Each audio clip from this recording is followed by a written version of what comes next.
My guest for this episode is Linda Markley. She was also my guest for episode 2 about a year and a half ago. Then, her episode was called Advocacy from the Heart, and she's continued that advocacy through her website, Spirit of Teaching, and her podcast, Teacher Tales. What is your spirit? As you listen to this podcast, notice that Linda refers to the journey of the Camino de Santiago, which starts in France and goes along northern Spain. She uses the Camino as a symbol of the journey we all take, the individualized approach that we all need to look at in our lives.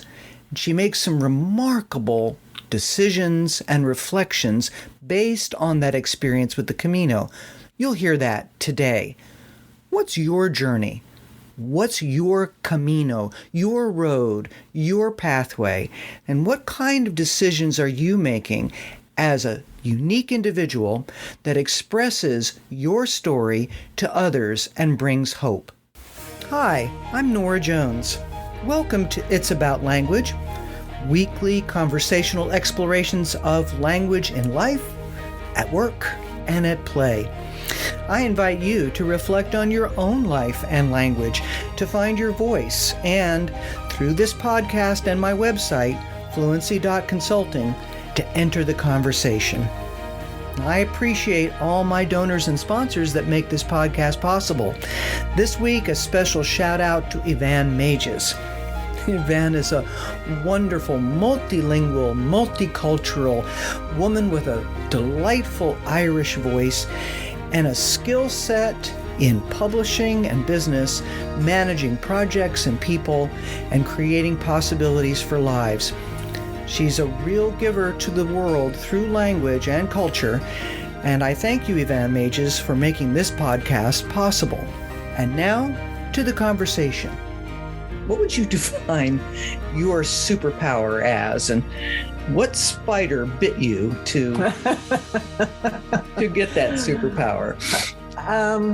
I think my superpower is listening and making connections and really hearing what people have to say, and trying to make that connection to their heart and lift them up that there is hope. There is a spirit within them that they can tap into that can lift them up.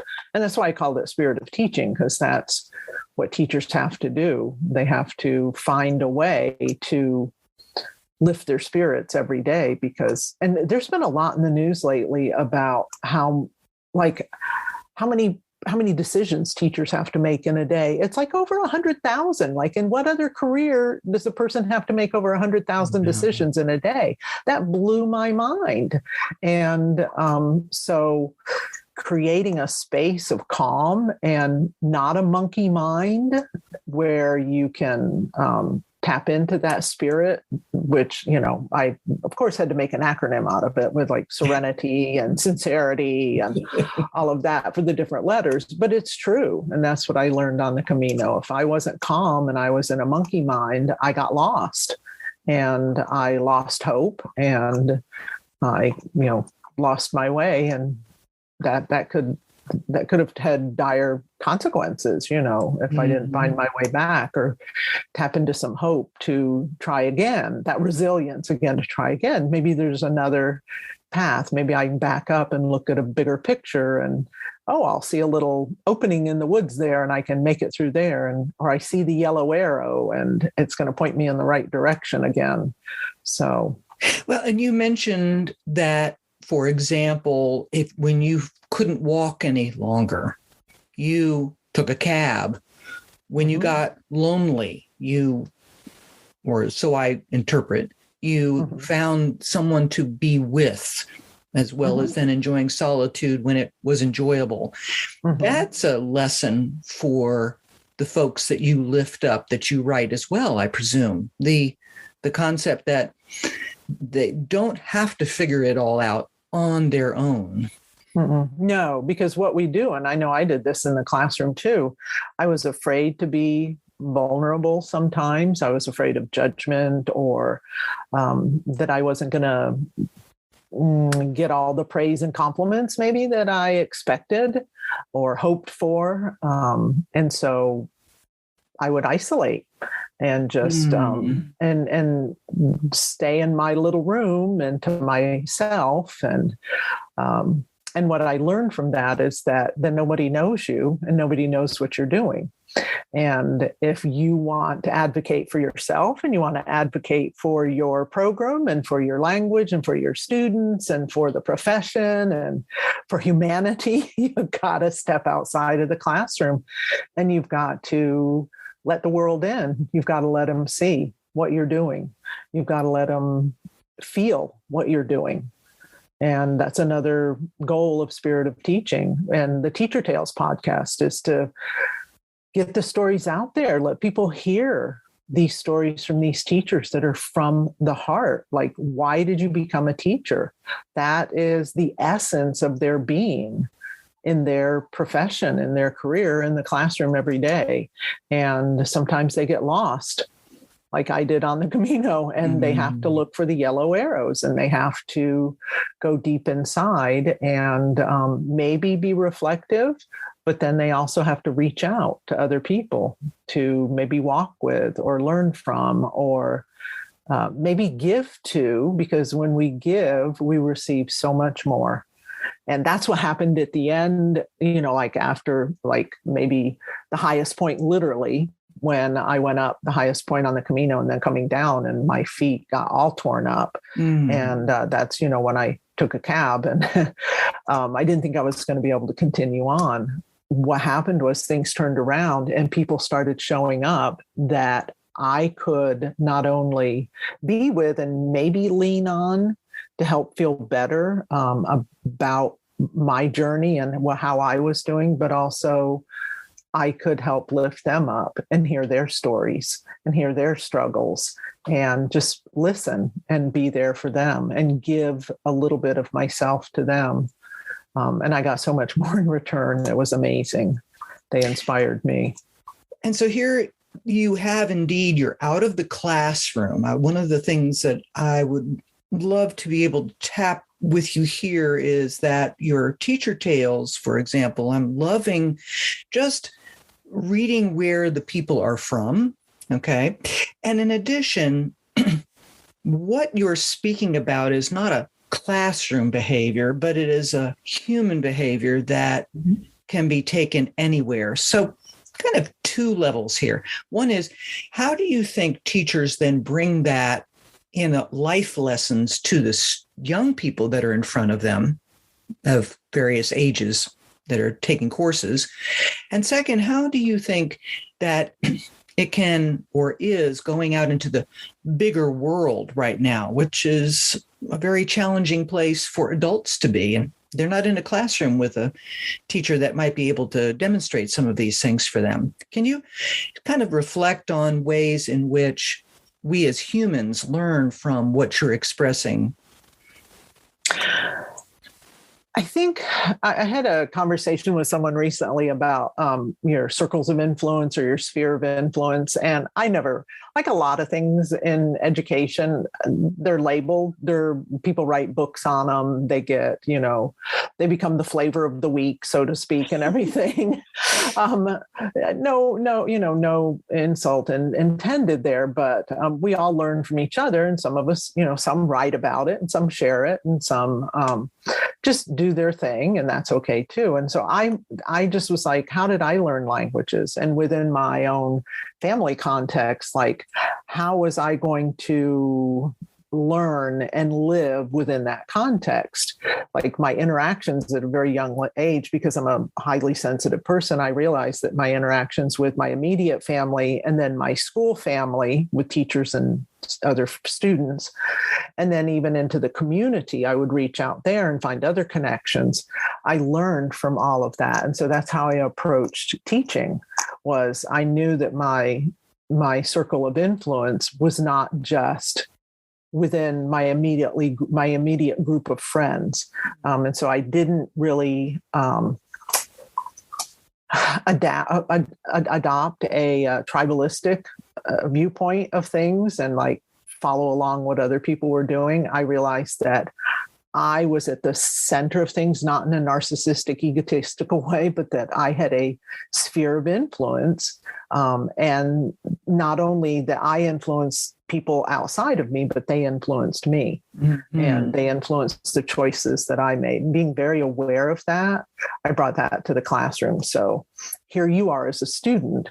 What are you learning? Who are you as a student? What are your likes and dislikes, your preferences, your dreams, your hopes, your personality? And then how do you connect that to the content? But then how does that connect to where you fit into your family? Mm-hmm. And how does that reflect who you are as a person and your place in this world with your family? And then how does it go out further to your school community? Like if you're learning languages, how does that fit in with other subject areas? Can you make connections there? Can you share what you've learned in this class with your science class, with your math class, with your social studies class? And then in the community, we did a lot of community service projects because that's what the kids really wanted to know and be able to do, was connect to the real world. And so we connected to businesses that the kids had interest in or that they never knew existed.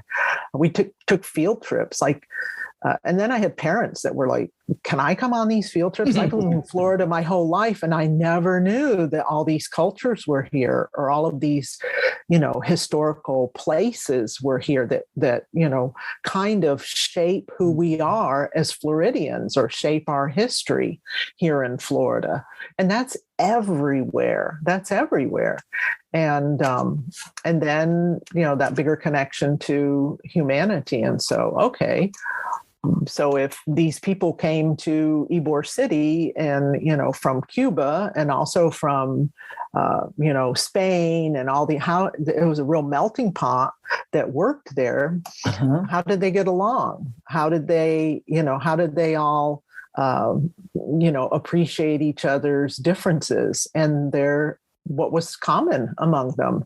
And it just opened up their eyes and their hearts and just made them see themselves and their place in the world a little differently. Not a little differently, a lot differently. And I still get, things back from students that say that is what changed their whole life, was that perspective and getting those new lenses to look at the world and to look at themselves. And I think that's just what I learned from different experiences in life, and always having the hope that I had another opportunity, another chance to try again, to move forward, to figure it out. If these shoes weren't working for me, yet everybody said I had to wear boots with wool socks, in August in Spain, then that's what I was going to do. And then I learned, that's not for me. I don't need boots with wool socks. I need sandals. No, you can't ever walk the Camino in sandals. Well, guess what? I did. And here are these special Band-Aids. There are 100 different Band-Aids you can try that will fit your blister need on your foot. And I found out that just good old salt water, as painful as it was, healed them for me faster. So everybody's got to try their own thing and try to figure out what the next step is and what works for them. And that's teachers in the classroom.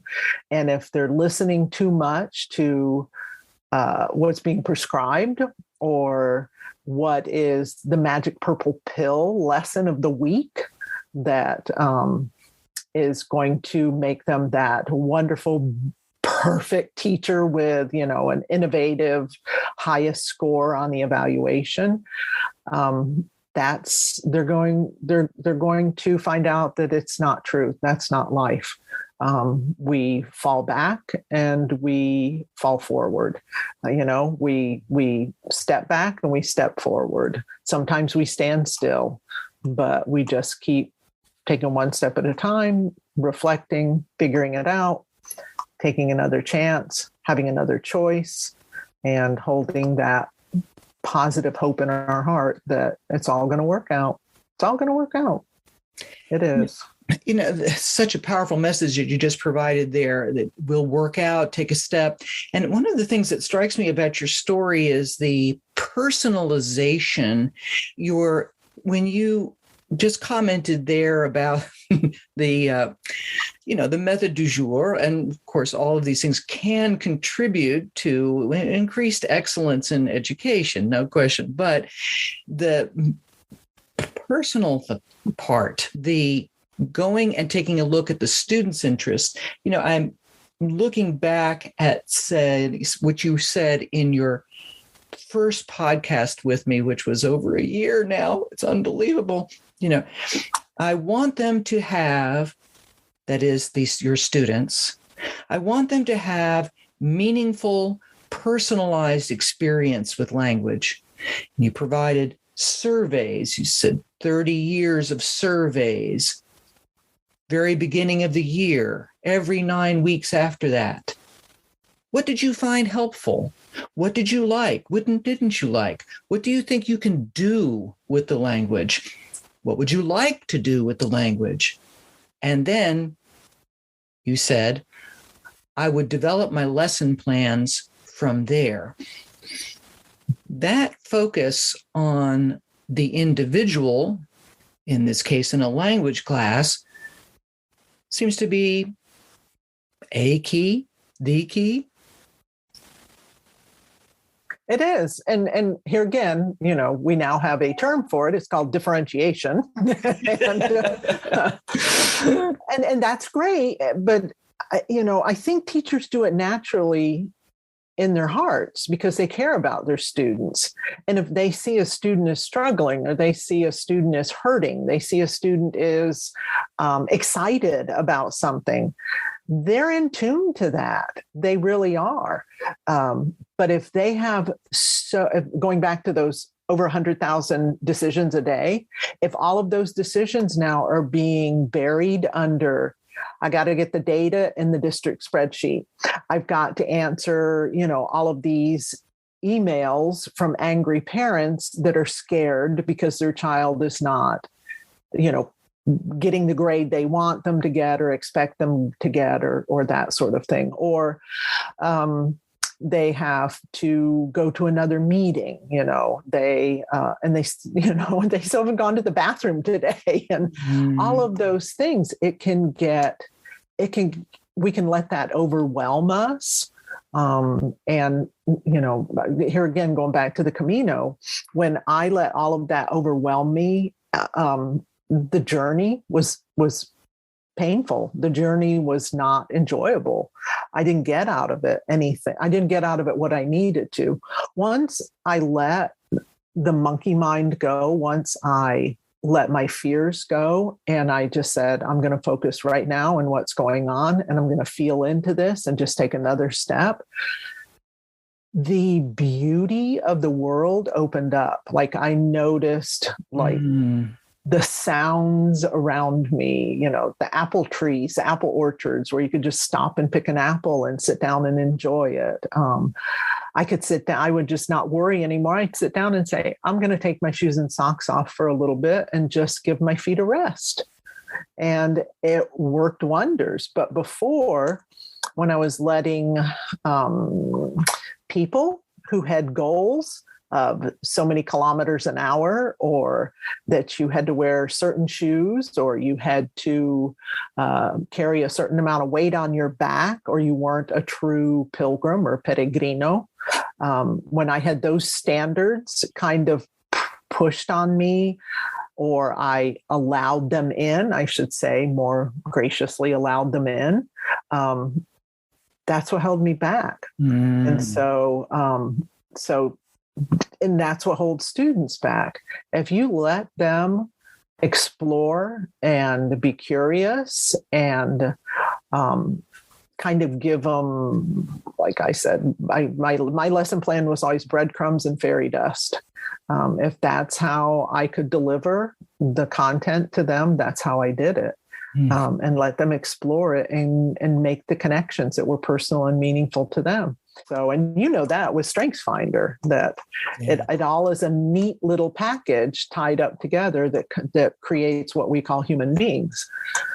and some of us, those strengths, we have to have them. Those are our superpowers, maybe. And that's what we need to help shine on the world and share with the world, and lift up the other people with their strengths and what they have to offer to the world. But theirs is going to be different, just like the superheroes in Marvel and all of DC Comics and stuff. Every one of them has a special superpower, and they're not all the same. And every one of them has a different weakness, and it's not all the same. And so they work as a team. Mm-hmm. And they work as a team. And I see that happening now with teachers going, they're so overwhelmed, and so there's so many demands made on them, and they're isolating more and more. And again, afraid to kind of put themselves out there because they're afraid of being judged or criticized or not being enough. They're not doing enough for their job. They're not giving enough. They're not being enough, and they don't have any more to give. They are not. We may have superpowers, but we're not superhuman. Mm-hmm. And what they are being asked to do is superhuman. And I think, again, that with Teacher Tales, that's what I'm trying to raise awareness about with people, is that look at how much heart there is in teaching and how much teachers already give. And what we're doing is we're destroying them with too many demands, with too much criticism, with too much of the wrong things and not the right things. As a career educator and certified Gallup Strengths Coach, I engage with you and your team to bring energy, focus, and breakthroughs to all you do. Fluency Consulting provides workshops, presentations, talks, and team-building events for K-16 educators and education-oriented organizations and businesses. Get energized, experience new insights, pathways, and perspectives. For more information, see our show notes or go to fluency.consulting.com. Your focus, though it has an impact on the whole world because of the young people I go back to, especially, that are learning, or in the case of teacher mentors and supervisors that are helping educators to grow themselves. But take a look out into this big wide world we've got here, where there are folks that are in business, folks that are in NGOs, that are in communities. How can you extrapolate what you have spoken about here with regard to the support, the situation, the support, and the possible future for teachers and teacher growth in life? What can you say to the folks that are not in education, the folks that are in that world of business, military, industry, community, etc.?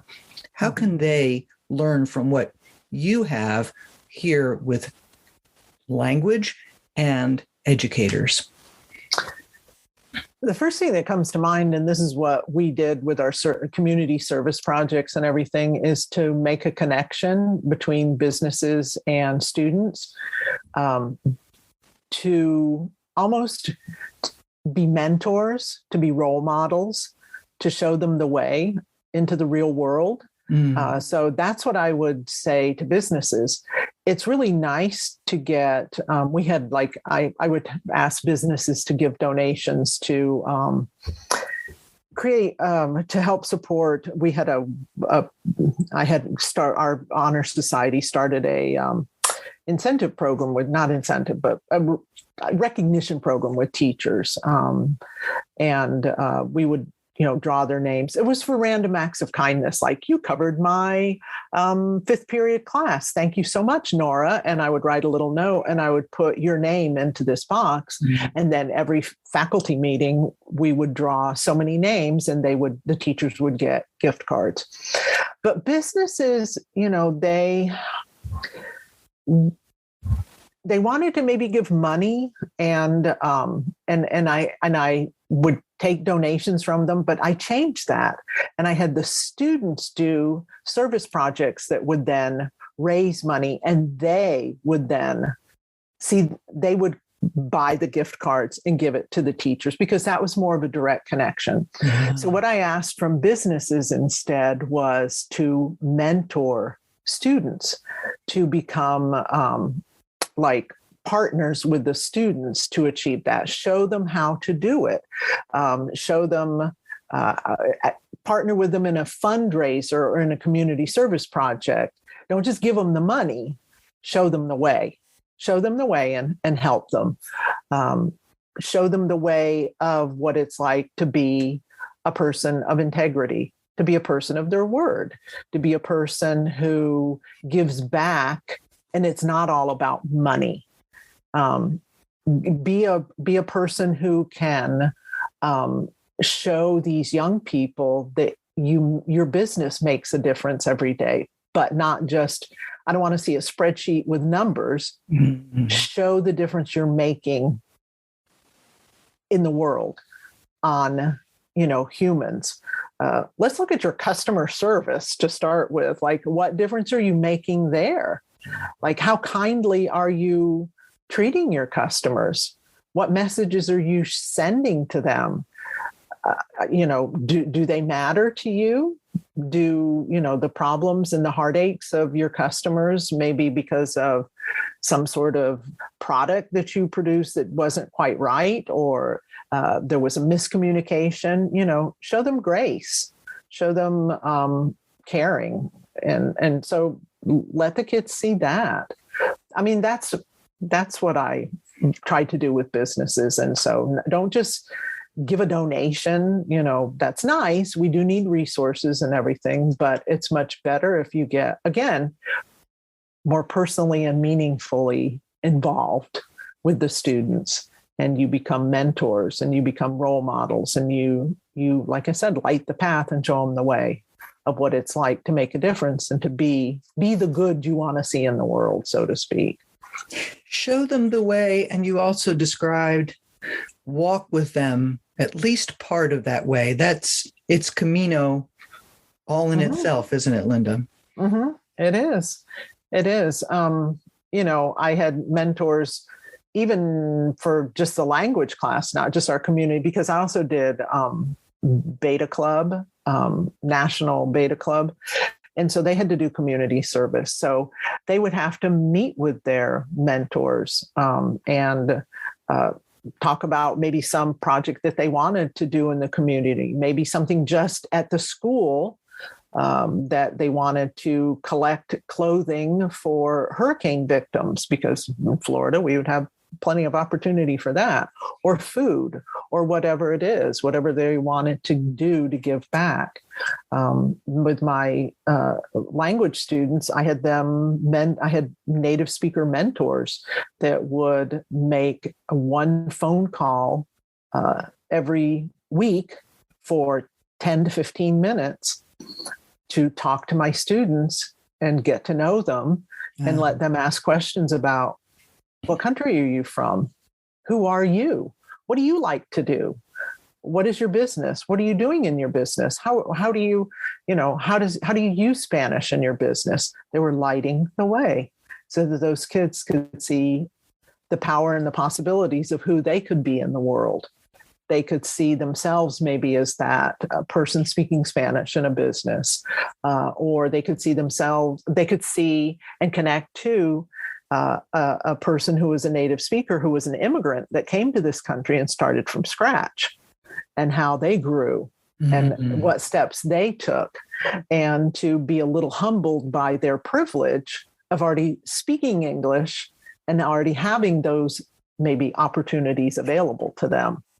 So I just, like I said, breadcrumbs and fairy dust. And then I let the kids, we underestimate. We think that we have to give them all the answers, and that all of the answers are in a book, maybe the book we're using, and that if we just follow the pages in the book, they're going to somehow miraculously come out with all of the right answers and be this, whole math student, or this whole social studies student, that has all the answers and is going to do brilliantly on the standardized test at the end of the year. And every teacher knows that that is not the case. And the more control we take over their learning, the less they learn and the less empowered they are to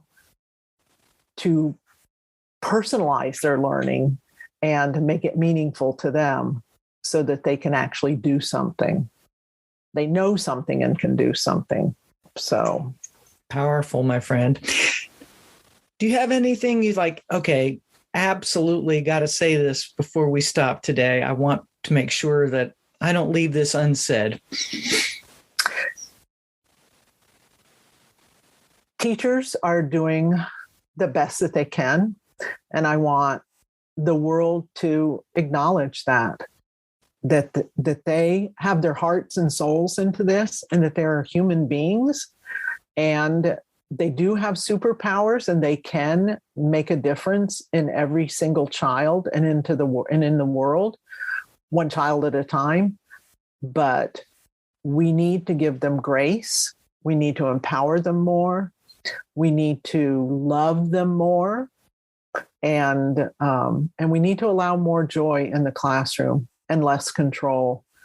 The teachers are professionals.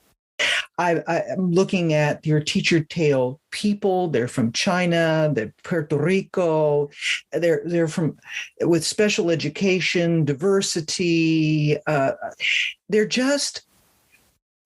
They themselves are a microcosm of the diversity and the giftedness of the world. And it's just totally impressive, and I'm gratified that you pull these wonderful people in to speak with you as a wonderful interviewer and as a person who cares deeply, so as to share these messages of educators with the whole world, frankly. And, not only to see what teachers go through and what the real world of teaching is like every day, but I don't know, I think I would like our culture to appreciate more the treasure that they have in teachers, not only for the difference they can make in a child's life, but also what they bring to the classroom every day from that diversity, from their experiences, from their cultures, languges. All of it is so rich. Yeah. And a student can, to me, those are like different prescriptions or different things. I don't want to use prescriptions really, but different variables that go into the creation of those lenses, those lentes nuevos that I talk about all the time. And if you have a teacher that really can bring that to the table and to the classroom, what an amazing education those children are going to get in that classroom. Yeah. What a difference it's going to make in that child's life. Because again, a teacher is a mentor, a teacher is a role model, they're a leader. Also strikes me, Linda, that the concepts, very important concepts of diversity, equity, and inclusion, and we start with that diversity concept. Every child, every young person, as well as every adult, knows that they're different from others. They sometimes give themselves permission to be that different person, and, while fitting in, the belonging is part of it too. But the model of having varieties of teachers from varieties of backgrounds, including varieties of cultures and even languages, in front of young people helps, even if it's not talked about directly like we tend to do in language classes, to affirm that their uniqueness, that is to say, the students' own uniqueness, the uniqueness of their family, the uniqueness of their experience, the uniqueness of their community, can be celebrated, acknowledged and celebrated and applied. But that the next year there's somebody with a different cultural background, a different language background, a different experience. And that lesson for my taste, becomes one of the biggest about education in total, which is exposed to the multiplicity that is the world, the diversity that is the world, just by living through it each day. And when it can be reflected, like in a language classroom, even more powerful, I guess, but it's there anyway. Just asking the kids, in that survey, what was your favorite this or what didn't you like? I mean, what are your preferences? It's like, there are lots of different ways to make potato salad. And some people like it with pickles. Some people don't like it with pickles. Some people, it's just in chili. There are different ways to make chili, and there are different ways that they make fruitcake. I just had this conversation this morning with my husband because he bought another variety of fruitcake to try. And most people won't touch it with a 10-foot pole, but he's like, this one's got a little bit different taste to it. And so they may change the ingredients a little bit, and it's still a fruitcake. What would you do differently? How do you like your potato salad? It seems so simple, and it really is. And so if we give them a lesson that says, this is the one and only way you can make potato salad, and if you don't do it that way, then you're wrong, or you're going to fail, or you're a loser, or, your opinion doesn't matter. That's the bigger thing, that you don't matter. Your opinion doesn't matter. I don't know. I think maybe there would be fewer contentious conversations as adults because everybody would feel comfortable to be who they are and not feel like they were going to be judged and rejected, or that they had to kind of armor up and become very aggressive and loud to be heard. Maybe there'd be a little more kindness, a little more grace, peace, love, and understanding. I don't know. And it's interesting because I do think that what you just said is like if somehow we've often are getting into the, if we do it differently, it's fatal to me. I am in danger. I have something to fear.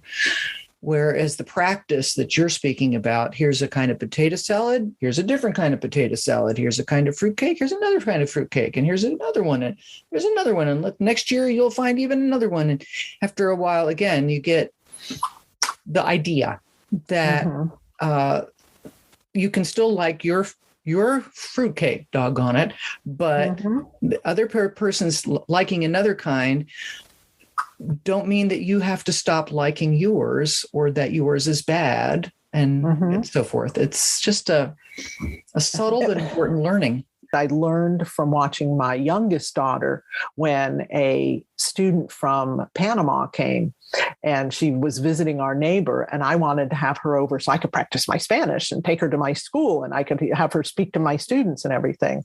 And she didn't want to do that because she didn't want to be vulnerable. She didn't want to have to speak English. So she would come over and she would play with my youngest daughter, who was 4 years old at the time. And she would treat her with grace and kindness. If she did, they didn't have tea time in Panama. And my daughter had learned from her nanny, who was very prim and proper, how to pour the tea with the pinky and everything. And this girl didn't even know the word pinky. So my daughter would demonstrate. And my daughter, if the girl, didn't do it the same exact way, my daughter would just show her again. She wouldn't say, you did that wrong, or take it away from her. She would just say the words over and over again to her in different sentences. She would talk to her about just simple things like, what do you like? Do you like cookies? I like these kind of cookies. And a lot of times it was just input so that she could listen. And if the girl didn't know quite what to say, again, my daughter would prompt her, or she was just gracious in everything that she did with her. And she didn't get out a big red pen and tell her you're wrong, or you said the wrong thing, or that sort of thing. And so I created learning centers where the kids would just play. They would just play with paper dolls, with telephones, making phone calls to each other. There were some guided things, which now we call IPAs.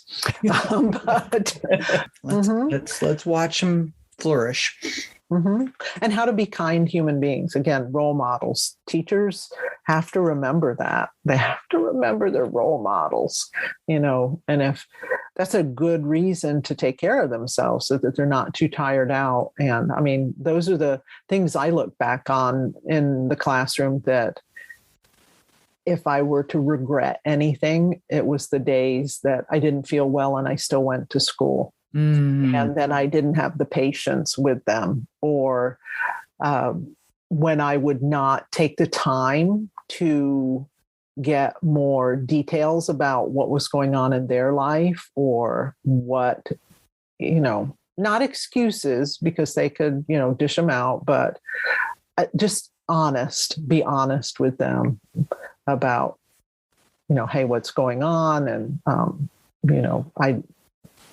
you can share with me, you can trust me, it's okay. What can I do to help you? What can I do to support you?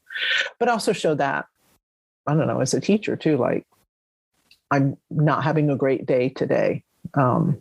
So maybe we're just going to take an easier path today. We're just going to hold each other's hands and walk together. I wish there were more awareness about things like that, and that we would make better choices that are kind and gentle and more loving and compassionate with teachers. Yeah. Instead, we just keep demanding more and more, and we keep shaming them when they're exhausted, when they forget something, when they don't show up to a meeting on time because they forgot, because they've got those other 100,000 decisions they're making in a day. I don't know. Why can't we give them grace? That's what I would like as a human being.